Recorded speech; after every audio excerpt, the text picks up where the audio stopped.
नमस्कार मंडळी, तुमच्या सगळ्यांचं खूप खूप स्वागत आहे आपल्या यूट्यूब चॅनलवर. मी अनुराधा. तर चला करूया छानपैकी दिवसाची सुरुवात. आणि सकाळच्या स्वयंपाकाची तयारीच्या आधी म्हटलं चला, कैरीचा सीझन आलेला आहे. खूप दिवस झालं बनवायचं होतं.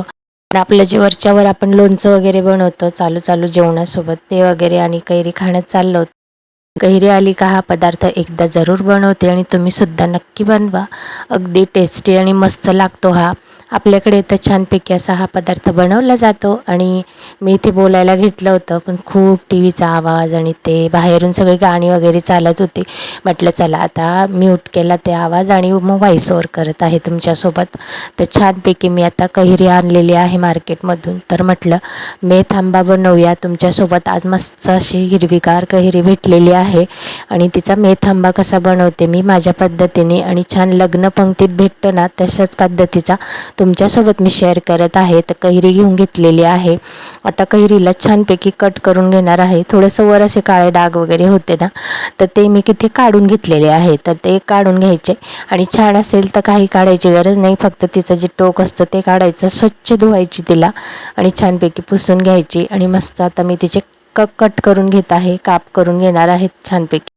आणि छोटी भेटली तर दुसऱ्या घ्या. मला ही राजापुरी कैरी भेटली होती, मोठी होती, तर म्हणून मी एक घेतलेली आहे. छानपैकी हे संपलं की लगेच परत अजून बनवेल, म्हणजे थोडं जास्त दिवस न ठेवता छानपैकी आपण फ्रेश बनवत राहिलं ना, 2 दिवसात 1 दिवसात संपेल असं. तुम्ही हे 8 दिवस 15 दिवसही राहील असं बनवू शकता, कारण याच्यात पाणी वगैरे यूज नाही होत. जे कैरीचं पाणी वगैरे सुटतं ना त्याच्यातच छानपैकी प्रिझर्वेटिव्ह राहते, म्हणजे 8 10 15 दिवस तरी टिकते. 8 दिवस तुम्ही जास्तीत जास्त बाहेर तिला 5 ते 6 दिवस ठेवू शकता. आणि फ्रीजमध्ये ठेवणार असाल तर तुम्ही ती 8 10 15 दिवस तुम्ही सहज स्टोर करू शकता तिला बनवून. तर इतकी छान आणि मस्त अशी लागते ना, जेवणासोबत रोज थोडी घेतली ना मला खूप आवडते. लग्नात वगैरे जायचं ना, लहानपणीची आठवण झाली. तर छानपैकी ही भाजी मी आवर्जून, म्हणजे वाढायला वगैरे आलं की आपली छान पंक्तीत बसल्यावर मस्त मी ताटात टाकायला लावायची आणि मस्त बोटाने चाटायची. इतकी मस्त आणि छान टेस्टी लागते ना ही भाजी. आता इथे कट करून घेतले आहेत. कढई ठेवून घेतली. कढईमध्ये तेल टाकून घेतलेलं आहे. थोडंसं जिरं टाकायचं, मेथी दाणे टाकून घेत आहे थोडे, त्याच्यामध्ये राई टाकून घ्यायची आहे आणि छानपैकी त्याला आता परतून घ्यायचं आहे. मेथी दाणे टाकले ना तर त्याची टेस्ट अजूनच छान लागते.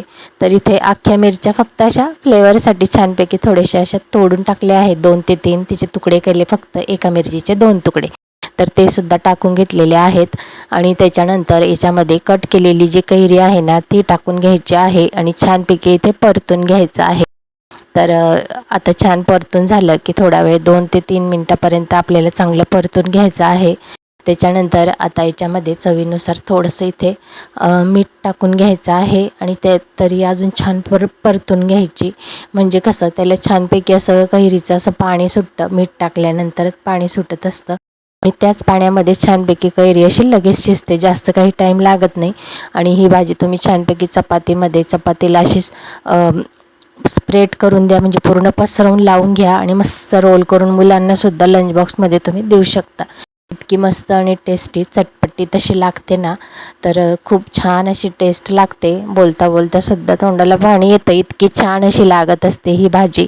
तर अशा पद्धतीने ही भाजी मी बनवते. तर छान झाकून द्यायचं आहे. मीठ वगैरे टाकलं ना तर त्याला पाणी वगैरे सुटतं, तर त्याच्यामध्येच ती शिजत असते. थोडंसं झाकून द्यायचं आणि त्याच्यानंतर चेक करून घ्यायचं आहे. थोडी सॉफ्ट झाली असते तर मग तिथे आता चेक करून घ्यायचं आणि नंतर याच्यामध्ये आता सॉफ्ट झालेलं आहे. सॉफ्ट झाली नसेल तर थोडंसं अजून झाकून द्यायचं. त्याच्यानंतर गूळ घेऊन घेतलेला आहे. तर आता इथे गूळ टाकून घेणार आहोत आपण. सॉफ्ट होऊन गेलेला आहे, कारण कैरी काही जास्त टाईम लागत नाही शिजायला. आणि मीठ वगैरे टाकलं थोडंसं, अगदी 2 ते 3 मिनटं, 2 मिनटातच अगदी छानपैकी शिजून होते मिरची. त्याच्यानंतर गूळ टाकून घेणार आहे मी त्याच्यामध्ये आणि परतून घेणार आहे चांगलं. आणि आता गूळ टाकल्यावर सुद्धा त्याचं पाणी सुटतं ना, तर आता छान मिक्स करून घ्यायचा आहे हा गूळ. तुम्ही किसून घेऊ शकता किंवा कट करून घेऊ शकता. मी इथे गूळ कट करून घेतलेला आहे आणि छान इथे परतून घेणार आहे त्याला. हे बघा, गूळ चांगला परतून घेते आणि थोडंसं जाड होतं तर त्याला मी थोडं उलटणीनेच मॅश करून घेतलेलं आहे. तर असं मॅश करून घ्यायचं आणि चांगलं मिक्स करायचं. बघू शकताय तुम्ही गुळाचंच इथे आता पाणी सुटलेलं आहे आणि छानपैकी मिक्स करून घेत आहे मी इथे. आणि थोडंसं आता झाकून द्यायचं आहे, म्हणजे जेणेकरून त्या गुळाचं पाणी पूर्ण कैरीच्या आतमध्ये जाईल आणि कैरीमध्ये छानपैकी असा गोडवा निर्माण होईल. थोडीशी आंबट असते ती, आणि तुम्ही जास्त आंबट थोडी मीडियम आंबट घेतली ना तरीही चालणार आहे. कैरी तुमची कोणती आहे, कोणत्या प्रकाराची आहे, किती आंबट आहे, कमी जास्त हे तुमच्या चेक करून मग तुम्ही त्याच्यात गूळ ॲड करायचा आहे. तर मी इथे टाकून घेतलेला आहे, म्हणजे जवळजवळ अर्धा एक छोटी वाटी भरून गूळ टाकलेला होता मी. त्याच्यानंतर 2 मिनटं ठेवलं, लगेच झाकण साईडला केलं आणि लगेच त्याच्यात लाल मिरची पावडर टाकून घेतली 1.5 चमचा, आणि थोडीशी हळद टाकलेली आहे, आणि अर्धा चमचा इथे धना पावडर टाकून घेतलेली आहे. ते सुद्धा मिक्स करून घ्यायचं आहे आणि चांगलं मिक्स करायचं. त्याच्यानंतर परत त्याला आता थोडंसं आता इथे झाकून देणार आहे मी 1 मिनटं, परत त्याला वाफ काढून घेणार आहे. म्हणजे हे टाकलं ना आता अजून छान त्याला पाणी वगैरे सुटलेलं आहे. तर अजून थोडंसं असं घट्ट झाली ना, म्हणजे एकदम घट्ट पण नाही करायची तिला की चिपकेल अशी, थोडीशी अशी लतपत आणि मस्त अशी थोडी नॉर्मल असं थोडीशी ग्रेव्हीसारखं, म्हणजे अशी नॉर्मल असं राहील. तिचा जो घट्टपणा आहे ना तो तसाच राहील. हे बघा, ही कन्सिस्टन्सी त्याची पाहिजे, आणि छानपैकी अशी घट्ट आणि असं चमक येते त्याला एक प्रकाराची, अशी काचेसारखी थोडी चमक आली ना तर समजायचं की ते झालं आहे. त्याचं पाणी पूर्ण तसं आटलेलंच होतं आणि छानपैकी झालेली आहे हे. आणि थंड झाली की ती अजून थिक होणार आहे थोडीशी, म्हणून आता ह्या स्टेजला मी ते गॅस बंद करणार आहे. आणि छानपैकी मेथ आंबा इथे तयार झालेला आहे. खूप टेस्टी आणि मस्त असा लागतो, आणि त्याची टेस्ट इतकी चटपटी तशी लागते ना मस्तपैकी.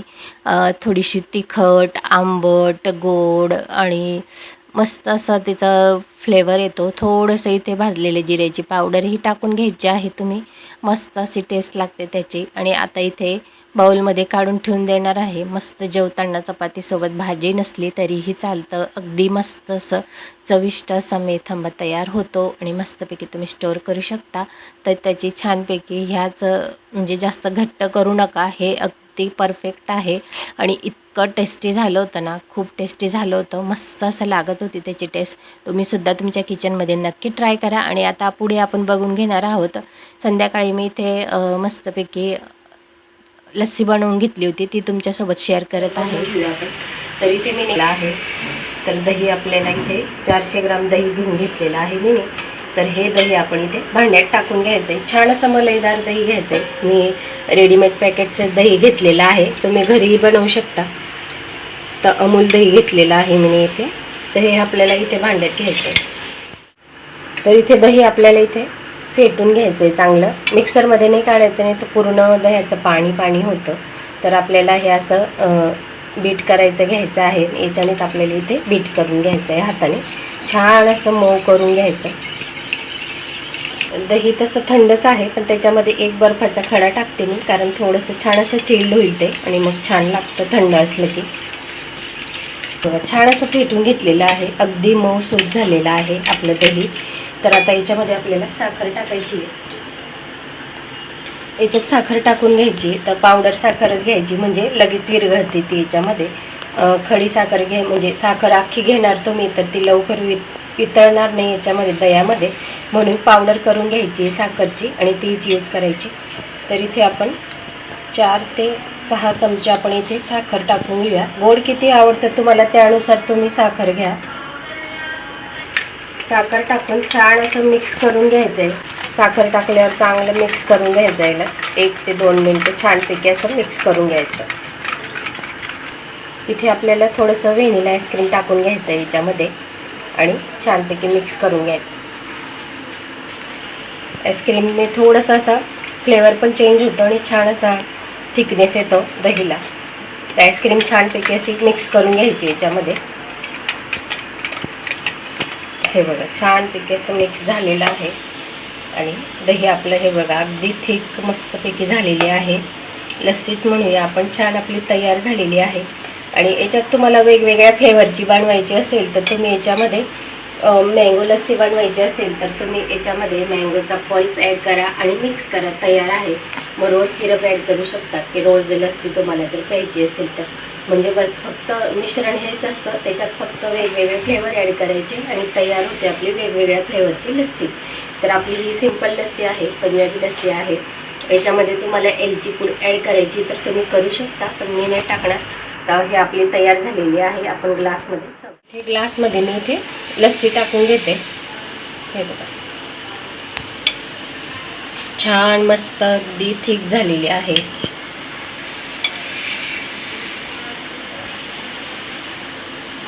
याच्यावर थोडं थोडं व्हॅनिला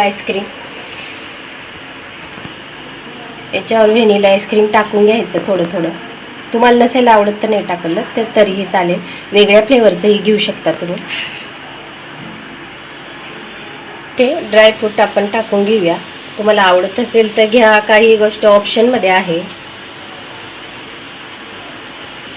अगदी कलर दिसावं त्याच्यासाठी मी इथे अगदी रोज सिरपचे थोडंसं डॉट इथे टाकून घेते.